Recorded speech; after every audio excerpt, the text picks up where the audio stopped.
우리가 함께 본 말씀은 우리가 익히 잘 알고 있는 소돔과 고모라의 멸망에 대한 이야기입니다. 앞선 내용들을 보시면 롯은 아브라함과 함께 갈대아 우르에서 가나안으로 함께 이주를 하게 되죠. 그러나 롯과 아브라함은 자신들이 관리하는 가축들이 너무나 많이 있었기 때문에 두 사람이 함께 살기에는 그 목초지가 너무나 부족했습니다.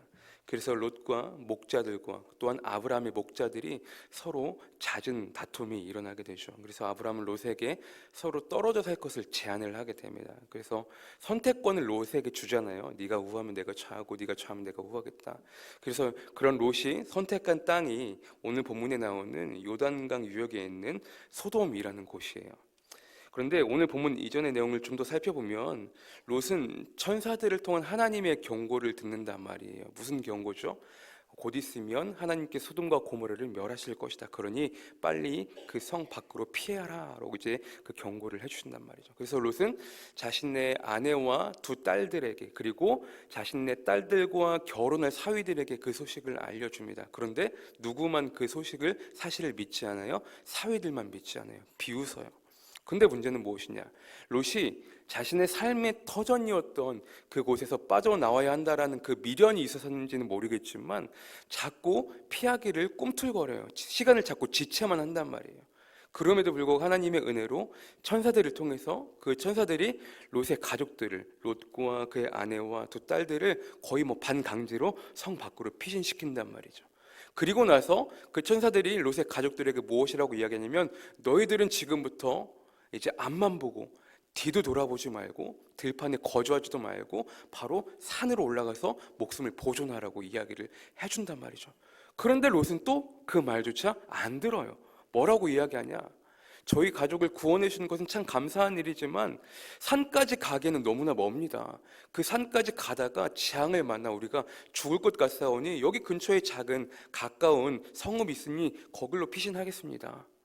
이렇게 이야기를 해요. 그런데 하나님은 심지어 그 이야기조차 들어주세요. 그래 좋다. 빨리 그 성읍으로 피신을 해라.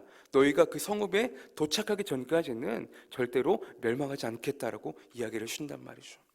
그래서 오늘 본문의 롯은 그러한 절체절명의 위기 가운데에 가까스로 하나님의 은혜로 멸망을 피하게 되고 아까 이야기했던 그 작은 성읍, 그 소알이라고 하는 작은 성읍에 들어가면서부터가 이제 오늘 본문의 이야기가 되는 것입니다. 자, 본문 23절을 보세요. 롯이 소알에 들어갈 때에 해가 돋았더라 이렇게 기록이 되죠. 소알에 들어갈 때 해가 돋았다라는 말에 대해서 두 가지의 해석을 볼 수가 있는데 첫 번째는 무엇이냐? 어떻게 보면 롯은 말 그대로 어거지로 하나님의 은혜로 정말 부끄러운 구원을 입은 인물이란 말이죠. 롯은 그곳을 떠나 산으로 도망하여 멸망함을 피하라는 하나님의 말씀을 여전히 듣지 않아요. 현재 자신의 상황과 환경과 형편만을 주장하면서 하나님께 자신의 입장대로 하겠다라고 고집을 피운단 말이죠. 그럼에도 해가 돋았다라고 하는 것은 하나님께서 은혜를 베푼 자에게는 언제나 함께 하신다라는 뜻이 있는 거예요. 두 번째 해석은 무엇이냐? 23절에 해가 돋았더라 그 이후에 24절에 바로 재앙이 임했잖아요. 그죠? 무슨 말이냐면 이미 해가 돋았다, 날이 좋았다를 먼저 이야기해주고 유황과 불과 그 모든 것이 소돔과 고모라에 다 내렸다라고 이야기를 했어요. 그러니 이 재앙은 자연의 이유 모를 원인 때문에 생긴 일이 아니었음을 충분히 하나님께서 의도한 일임을 이야기해주는 장면이에요. 이 해가 돋았더라라는 말이 빠져버리면 모든 추측이 가능한 거예요. 혹시 날이 안 좋아서 자연적으로 그런 자연재해로 일이 생겨난 것은 아닌가라는 모든 추측이 가능하다는 거예요. 하지만 분명히 해가 돋았다라고 분명히 이야기를 해주시죠. 그리고 나서 유황과 불과 소돔과 고모라에 비같이 내려 멸하십니다. 어떻게 멸하십니까? 25절에 보시면 그 성들과 온 들과 성에 거주하는 모든 백성과 땅에 난 것을 다 엎어 멸하셨더라. 그렇죠.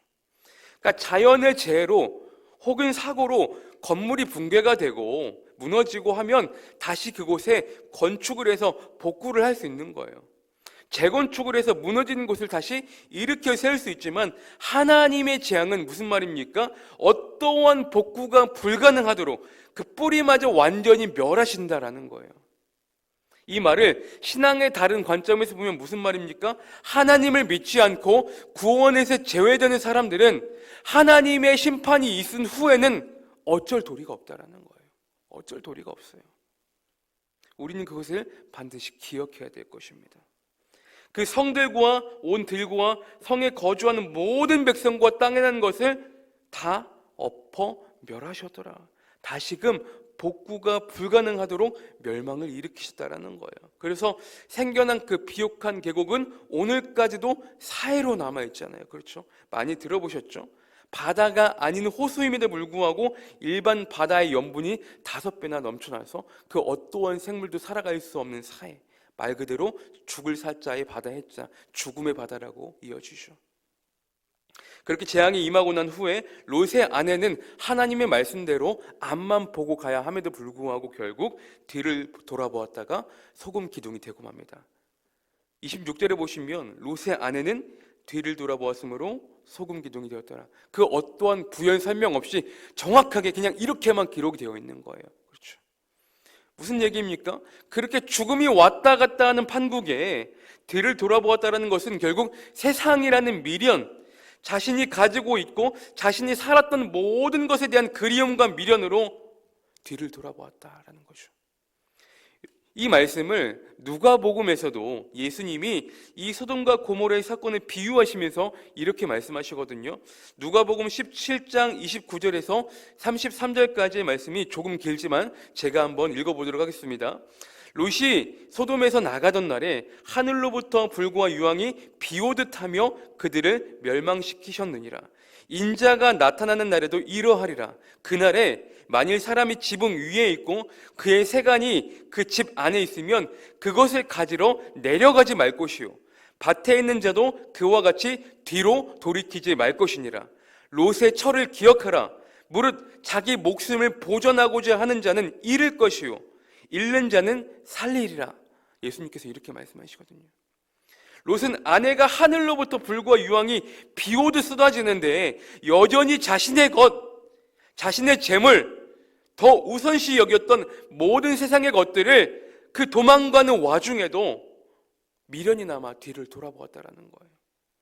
분명하게 내려진 하나님의 말씀에 불복종했다라는 거예요.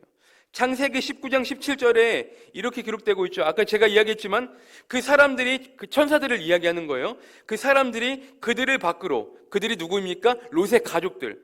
그들을 밖으로 이끌어낸 후에 도망하여 생명을 보존하라. 돌아보거나 들에 머물지 말고 산으로 도망하여 멸망함을 면하라. 이렇게 이야기했단 말이에요.